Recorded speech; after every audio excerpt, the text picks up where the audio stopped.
Malabar home appliances and home needs Pandikkad മേലിയങ്ങാടിയിൽ പ്രവർത്തനം ആരംഭിച്ചിരിക്കുന്നു. മലബാറിന്റെ 2 ഷോറൂമുകളിലും വമ്പൻ ഓഫറുകൾ ഒരുക്കിയിരിക്കുന്നു.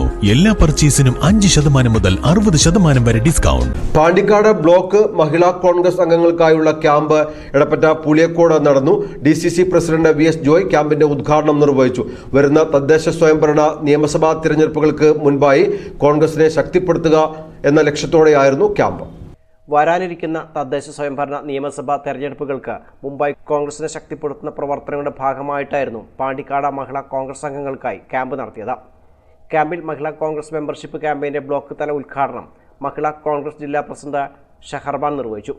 ജനവികാരം എതിരായിട്ടും സ്ത്രീ വോട്ടർമാരുടെ പിന്തുണയിലാണ് 2ാം പിണറായി സർക്കാർ അധികാരമേറ്റതെന്നും വരാനിരിക്കുന്ന തെരഞ്ഞെടുപ്പുകളിൽ കോൺഗ്രസ് അധികാരത്തിലെത്തിയാൽ സ്ത്രീ വോട്ടർമാരെ കേന്ദ്രീകരിച്ചുള്ള പ്രവർത്തനങ്ങൾക്ക് പരിഗണന നൽകിയില്ലെങ്കിൽ കോൺഗ്രസിന്റെ തിരിച്ചുവരവ് അസാധ്യമാകുമെന്നും ക്യാമ്പ് ഉദ്ഘാടനം ചെയ്തുകൊണ്ട് DCC പ്രസിഡന്റ് VS ജോയ് പറഞ്ഞു. ജനങ്ങൾക്ക് ജീവിക്കാൻ കഴിയാത്ത ദുസ്സഹമായ സാഹചര്യമായിരുന്നു. എല്ലാ സംവിധാനങ്ങളും പിണറായി വിജയനെതിരായിട്ടും പിണറായി വിജയന് ആ തിരഞ്ഞെടുപ്പിൽ വിജയിക്കാൻ കഴിഞ്ഞത് കേരളത്തിലെ സ്ത്രീ സമൂഹത്തെ അദ്ദേഹത്തിന് സ്വാധീനിക്കാൻ കഴിഞ്ഞു. ഏത് മേഖലയിലൂടെ എന്ന് ചോദിച്ചാൽ കുടുംബശ്രീയിലൂടെയാണ്.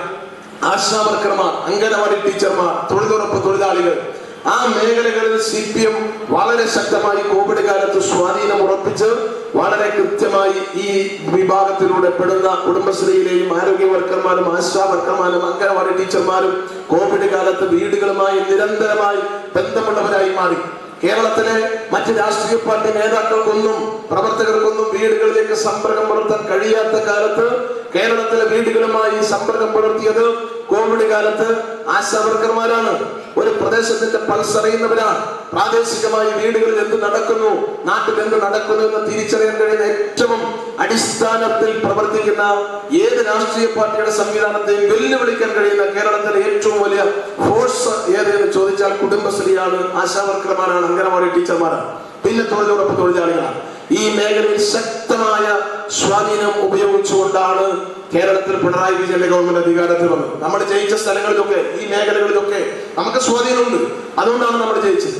അതുകൊണ്ട് ഈ മേഖലകളിലേക്ക് കടന്നു ചെല്ലാതെ ആ പറയുന്ന പിണറായി. ക്യാമ്പിൽ എടപ്പറ്റ ഗ്രാമപഞ്ചായത്ത് പ്രസിഡന്റ് K കബീർ ക്ലാസ് എടുത്തു. ഉദ്ഘാടന ചടങ്ങിൽ Mahila Congress Pandikkad block president T Saritha അധ്യക്ഷത വഹിച്ചു. Pandikkad block Congress president P George Mathew, Mahila Congress treasurer Chithra Prabhakaran, ജില്ലാ പ്രസിഡന്റ് ഷഹർബാൻ തുടങ്ങിയവർ പ്രസംഗിച്ചു. News bureau Melattur.